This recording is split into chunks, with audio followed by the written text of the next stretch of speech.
Dr. Kakaraka. A stroke is a medical condition in which poor blood flow to the brain causes cell death.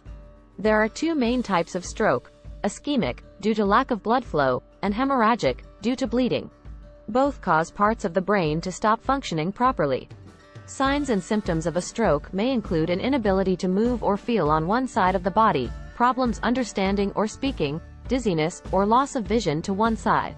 Signs and symptoms often appear soon after the stroke has occurred. If symptoms last less than 1 or 2 hours, the stroke is a transient ischemic attack, TIA, also called a mini-stroke. A hemorrhagic stroke may also be associated with a severe headache. The symptoms of a stroke can be permanent. Long-term complications may include pneumonia and loss of bladder control. The main risk factor for stroke is high blood pressure.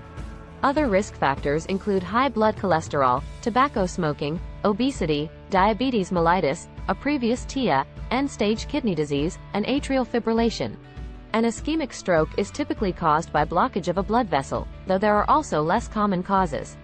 A hemorrhagic stroke is caused by either bleeding directly into the brain or into the space between the brain's membranes.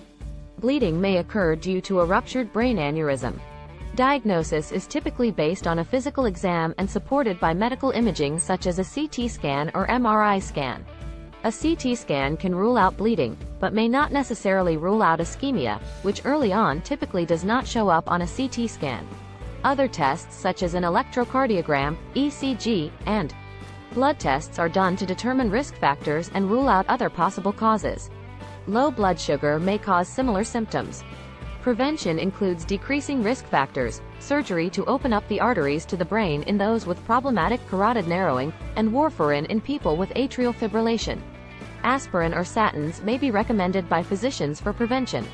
A stroke or TIA often requires emergency care.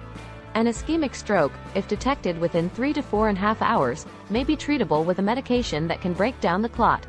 Some hemorrhagic strokes benefit from surgery. Treatment to attempt recovery of lost function is called stroke rehabilitation, and ideally takes place in a stroke unit. However, these are not available in much of the world. In 2013, approximately 6.9 million people had an ischemic stroke and 3.4 million people had a hemorrhagic stroke. In 2015, there were about 42.4 million people who had previously had a stroke and were still alive. Between 1990 and 2010, the number of strokes which occurred each year decreased by approximately 10% in the developed world and increased by 10% in the developing world.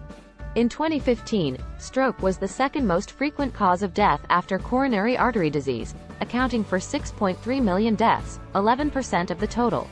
About 3.0 million deaths resulted from ischemic stroke, while 3.3 million deaths resulted from hemorrhagic stroke.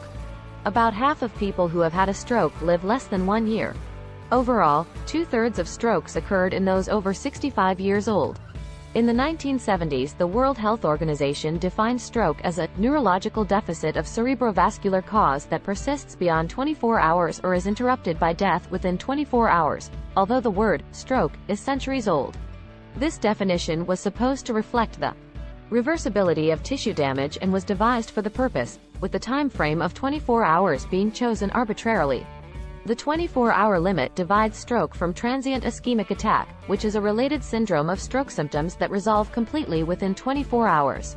With the availability of treatments that can reduce stroke severity when given early, many now prefer alternative terminology, such as brain attack and acute ischemic cerebrovascular syndrome, modeled after heart attack and acute coronary syndrome, respectively, to reflect the urgency of stroke symptoms and the need to act swiftly. How to prevent stroke. Many stroke prevention strategies are the same as the strategies to prevent heart disease. In general, some preventive tips for stroke patients are follows. Diet and healthy eating. Following a proper diet may avoid the risk of second stroke. Decreasing the amount of cholesterol and saturated fat in your diet. Controlling diabetes. Monitoring blood pressure. As high blood pressure exerts continuous pressure on the walls of the arteries, it may lead to arterial block. Avoiding illicit drugs. Exercising. Consult your doctor before starting an exercise program. Quit smoking and alcohol. At Dr. Kakaraka, we are passionate about your health and wellness. Contact us anytime for a permanent solution to any health issues bothering you. Get our H-Band health tracker that enables us to track, treat and inspire you to optimum health through well-versed knowledge, experience and artificial intelligence. Join us on all our social media handles for constant update. Like, subscribe and share. Thanks for watching.